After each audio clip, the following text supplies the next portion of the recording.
person next to you, tell him you love him.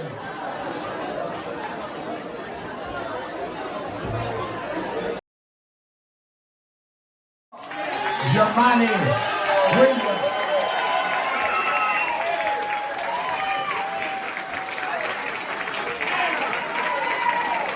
Peace and blessings. What's up, House of Justice? How you doing?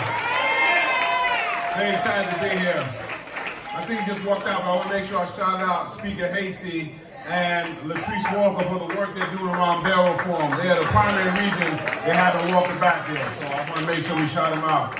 Thank you so much for giving me the opportunity to reflect today on a hero of mine, Reverend Dr. Martin Luther King Jr. When I was young, my heroes were Malcolm X, Martin Luther King, Spider-Man, X-Men, and Batman. They were all heroes. I admired the way he stood up for people non-violently, which takes even more strength in my opinion. Realizing where he was, recognizing his situation and how to use that in his advantage. Sustaining that strength, taking strength from God and the Most High, lessons from the Bible. It is incredibly disturbing, however, sometimes when I see people sanitizing Dr. King and misrepresenting who he was. MLK was an extraordinary leader who opposed violence, but that does not mean he was consigned to be docile. He was a disruptor, he was an agitator, he was a revolutionary, he was a radical. Those who don't believe in the cause sometimes will attack the tactics. There are people who want change, but they don't want to see the work done. They celebrate the work of others. They may recall the words, but they do not understand the meaning or the context. They remember the dream, but not the fight to make the dream a reality. Not the fact that many of those dreams were born inside of a jail cell. And when I hear rabble-rousing, troublemaking, and all those things, you have to think of this man right here, Reverend Sharpton. And you know you're doing a good job when the people who don't like you and like you say the same thing. If something happened right now, somebody don't like him, they say, where's Reverend Sharpton?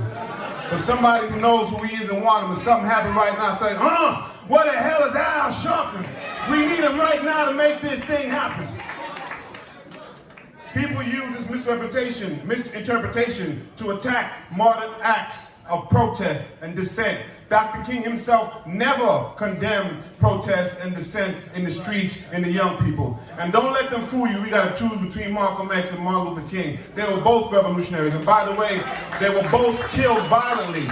They want you to believe that it is the way you protest. But the fact is, it is how you protest that disrupts the system. I mean, the fact that you protest at all is what disrupts the system. Every generation looks back on the previous generation with a different set of eyes. They believe that if they were there, they'd have the fortitude to stand up with the movement, that they'd have the fortitude to stand up with Dr. King. Well, right now we are in a movement. Right now that legacy is here to keep that moral fortitude. And the question will be asked a few years from now, where were you? Where were you when all this was going on? Where were you when there were children and babies being molested in cages? Where were you when black trans women were being killed with impunity? Where were you when tens of thousands of black girls are disappearing and nobody is saying anything at all? Where were you when there was a man in the White House and all he was missing is a hood? Where were you when we know it wasn't just that one man in the White House, but an entire party that is lifting up? Where were you when all of these things were happening? So if you talk about Dr. King, the time is right now to cement your legacy. Because I'm telling you, back then, there were grandmothers and people who had no college degrees that we don't remember their name, but because they knew what was going on, they hit them streets and they hit them hard.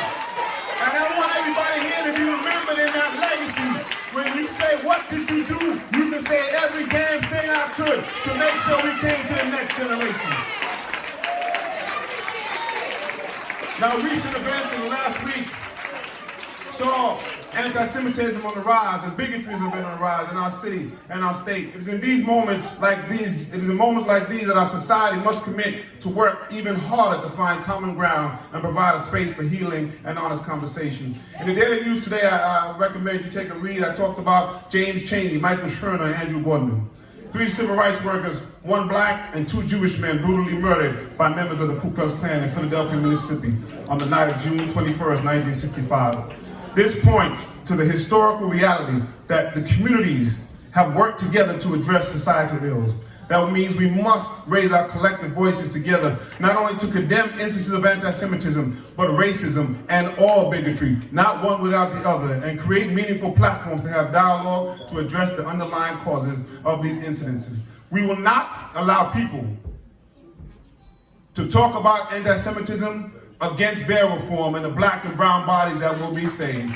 We have the ability to talk about both and push them forward. We reject that policies of division. And I have to say this, and I sometimes lose some people, but it ain't just Trump and it ain't just Republicans. This city is the most segregated school system in the entire nation. Talk about it! There's 70,000 people that are going to be homeless. There are luxury apartments sitting vacant while over 4,000 people will sleep on the streets tonight. There are Democratic governors and mayors across this city that have helped us get here.